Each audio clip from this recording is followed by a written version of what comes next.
Gimana kabar kalian? Selamat pagi, welcome back di segmen Analisa Pagi. Di video kali ini kita akan mengulas untuk update dari pergerakan Bitcoin. Hari ini teman-teman tanggal 5 Februari. Kita akan mulai dulu dari news ya, beberapa news. Hari ini itu ada berita soal Google yang melakukan akuisisi senilai 300 million US dollar itu kepada sebuah startup berbasis AI yaitu Anthropic ya. Anthropic saat ini posisi daripada Google itu sudah sukses mengakuisisi ChatGPT, teman-teman. Ini aplikasi yang booming itu loh, teman-teman, dimana kita bisa nanyain sesuatu apapun itu, kita bisa dapat informasinya melalui kecanggihan dari AI saat ini. Jadi ya akuisisi ini cenderung menunjukkan kepada kita bahwa sebenarnya kondisi daripada market itu sedang mengarah ke perubahan, kita dalam tahap transisi ya menuju teknologi AI ke depannya. Lalu efeknya seperti apa? Jadi Google sudah membuat gebrakan langkah awal dan sekarang kita akan tunggu aja token-token berbasis AI akan mendapatkan ya trigger buat mereka melanjutkan tren kenaikan. Kalau kita lihat per hari ini aku dapat dari CMC ya. Ini adalah beberapa token, nama-nama token yang mana dia berbasis AI. Yang pertama ada JRT atau The Grab. Ini hari ini udah mengalami tren, ya hari ini stabil lah dia, tapi dalam 7 hari terakhir kenaikannya sudah sebesar 19,4%, teman-teman. Terus ada Agix, Singularity Net, dia udah naik sekitar 73% dalam 7 hari terakhir. Terus juga ada Fed yang udah naik sekitar 20%. Ocean Protocol ini juga naik 3,8%. Dan ada juga yang turun, ini ahli turun ya, 2,22%. Tapi so far dari 10 token AI, 9-nya naik dan satu yang mengalami tren penurunan. Nah, sekarang adalah peluang buat teman-teman untuk mencari token-token AI mana aja yang akan menarik untuk kalian. Silakan dipelajari satu persatu, teman-teman. Ini ada Cortex, ada Platon, ada banyak lah. Token-token AI ini ya sangat banyak sekali. Yang paling rame sekarang sih si Agik ya, Agik dan juga Fed. Itu teman-teman. Dan berita yang lain, ini ada berita dari Rio Dalio. Rio Dalio ini adalah seorang founder dari asosiasi Bridgewater. Jadi dia mewanti-wanti adanya krisis keuangan di tahun ini, teman-teman. Kemudian dia juga mengatakan kepada media CNBC bahwa kondisinya sekarang keuangan itu sangat-sangat kacau, sangat-sangat buruk.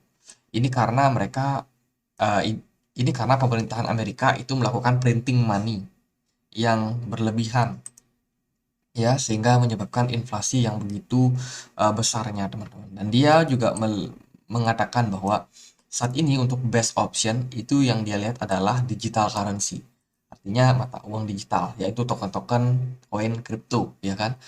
Meskipun dia juga mewanti-wanti bahwa ini tentunya volatile, pergerakannya volatile, bisa naik dan turun, dan yang paling safe itu dari semuanya adalah Bitcoin. Dan ya ini cenderung lebih baik, opsi yang menjadi lebih baik ya dibandingkan mereka misalkan taruh di investasi yang lain. Jadi dia melihat bahwa cryptocurrency ini bisa menjadi aset yang bisa mengalahkan inflasi saat ini, teman-teman. Jadi ya itu menurut pendapat beliau. Lalu dari kalender ekonomi hari ini hari Minggu nggak ada news ya, teman-teman. Jadi kita akan lihat seperti apa kondisi dari market besok karena terakhir kali kalau kita melihat chart itu ya indeks dolar kemarin mengalami tren penguatan dan sepertinya sih sekarang kita berpeluang Bitcoin masih berpeluang tertekan dalam beberapa hari ke depan. Di sini ada divergence dari indeks dolar, so ekspektasi kita sebenarnya adalah membuat indeks dolar masih bisa merangkak naik ya. Setidaknya dia ngetes lah MA 200-nya di sini. Meskipun sebenarnya tekanan jual terhadap indeks dolar itu sangat besar, tapi saya rasa masih ada potensi untuk indeks dolar sedikit menguat dalam 2 hari terakhir perdagangan. Ya, semoga bisa sedikit naik biar aset-aset lain, emas kemarin udah tertekan cukup signifikan ya, turun sekitar 2% kalau kita lihat dengan XAU IDR. Kemudian dari S&P 500 juga koreksi kemarin itu sekitar 1%, dan Bitcoin itu nggak seberapa parah koreksinya, teman-teman. Dan Ya, dari beberapa indikator, kita melihat posisi Bitcoin di time frame weekly ini masih sangat-sangat baik. Kenapa saya bilang baik? Kita akan hide drawingnya. Nah, ini teman-teman bisa perhatikan ya, posisi Bitcoin saat ini dia em, cukup riskan, cukup rawan, tapi dia udah berada sedikit sedikit lebih baik, teman-teman. Pasalnya Bitcoin lagi berada di bawah dari EMA 200. Ini aku pakai indikator EMA 200. Nah, ini di chart yang normal itu cenderung lebih clear ya. Kalau kita lihat posisi daripada Bitcoin saat ini, dia lagi ketahan. Ketahan di EMA 200 dan posisinya cenderung masih dalam fase koreksi. Nah, ada beberapa perbedaan yang kita bisa temukan. Kalau kita lihat sebelumnya di Agustus 2022, Bitcoin pernah menyentuh level 23.000 ini. Teman-teman bisa perhatikan di sini, yang lingkaran merah ini menunjukkan bahwa rejection terjadi tepat ketika Bitcoin itu menyentuh area EMA 200 yang garis biru ini. Dia ke-reject di sini ya. Setelah dia sebelumnya menemukan level yang cukup murah di kisaran 18.900, Bitcoin naik. Nah, kemudian naik sampai 25.000 dan dia ketahan di sana. Kemudian pergerakan Bitcoin cenderung drop. Drop. Di sini drop, teman-teman, bahkan membuat bottom yang baru. Dan posisi saat ini kita lagi berada di posisi yang sama. Artinya adalah Bitcoin dalam fase kritis. Apakah Bitcoin bakalan melanjutkan tren kenaikan atau penurunan? Nah, di level ini tentunya akan lebih banyak transaksi yang terjadi. Terbukti volume perdagangan Bitcoin itu meningkat ya.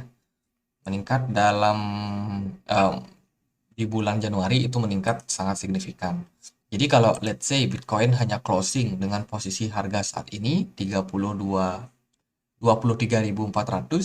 Bitcoin masih cenderung oke, teman-teman. Dia masih akan berpeluang untuk kembali melanjutkan tren bullish. Tapi kalau koreksi yang terjadi itu berupa bearish engulfing seperti ini, di mana satu candle merah yang sangat-sangat tajam menembus turun ya. Jadi katakanlah Bitcoin besok pagi jam 7 itu closing di kisaran 22.200 atau 22.300. Nah, itu udah sinyal yang sangat buruk buat Bitcoin. Teman-teman hati-hati karena bearish engulfing itu bisa aja menjadi trauma untuk para investor saat ini, untuk para trader ya. Jadi dia pernah ke reject di sini dan bila mana rejection terjadi juga di closing time frame weekly besok, maka kita harus melihat ini sebagai sebuah alarm, teman-teman. Ketika Bitcoin sampai drop dan closing di bawah 22.200, itu udah sinyalnya buruk sekali buat Bitcoin. Tapi kalau so far sekarang dia masih tetap sustain, cukup kuat sepertinya dan ya kita lihat aja ke depannya seperti apa.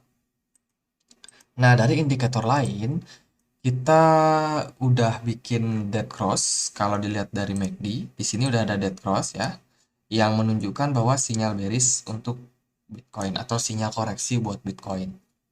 Tentunya ini semua terjadi nggak akan satu hari, tapi bisa 2 hari, 3 hari, atau mungkin 4 hari. Jadi fase koreksinya mungkin agak cukup lama buat Bitcoin.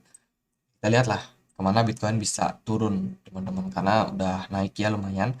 Dan masih ada possibility juga buat Bitcoin spike naik sampai 25.000, kisaran 25.000, karena di level itu kita mendapati adanya level resistance yang sangat ideal buat Bitcoin. Let's say dia bakalan spike naik lagi ya, mungkin nggak akan lama, bisa aja naiknya kayak gini terus nggak lama dia turun lagi.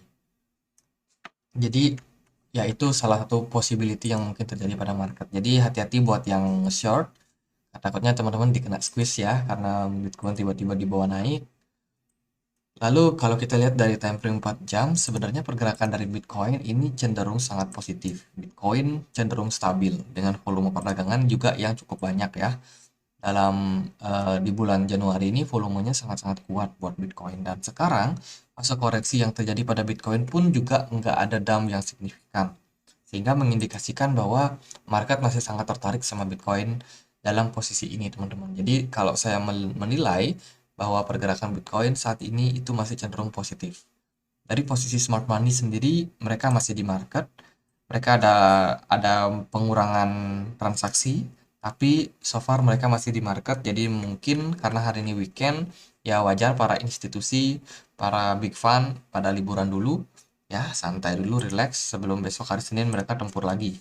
Jadi kalau dalam kondisi seperti ini, saya sih melihat Bitcoin masih bakalan rally naik ya. Nah, itu tadi balik lagi kalau Bitcoin bisa closing besok di atas dari 22.200 ya.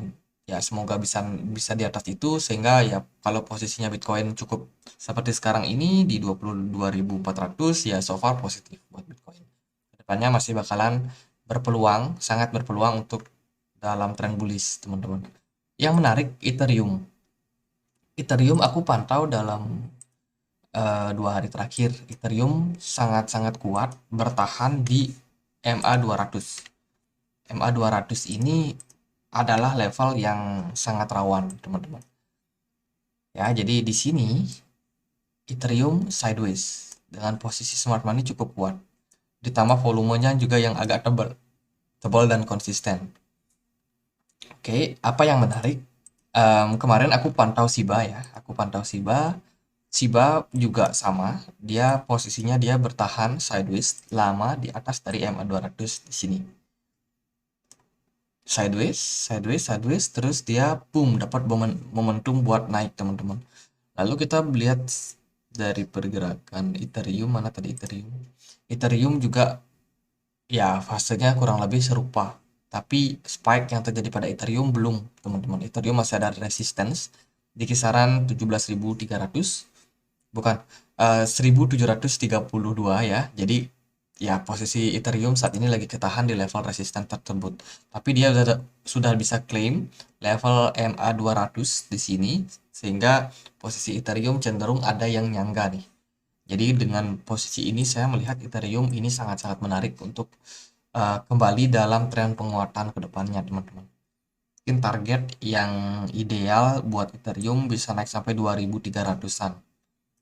Ya, 2.300-an mungkin sangat-sangat menarik buat Ethereum untuk midterm. Mungkin nggak akan langsung naik ke sana, tapi ya kita lihatlah seperti apa dalam midterm, apakah Ethereum bisa mencapai level tersebut. Jadi gitu buat analisa Bitcoin, so far so good lah. Kalau teman-teman mungkin melihat posisi ini adalah posisi yang rawan, melihat bahwa wah ini ada sesuatu yang nggak beres nih, ada manipulasi, ada apa, bisa tulis langsung di kolom komentar biar lebih banyak teman-teman juga yang dapat belajar dari komentar teman-teman. Oke, gitu aja. Semoga bisa bermanfaat dan akhir kata saya Andre. Makasih.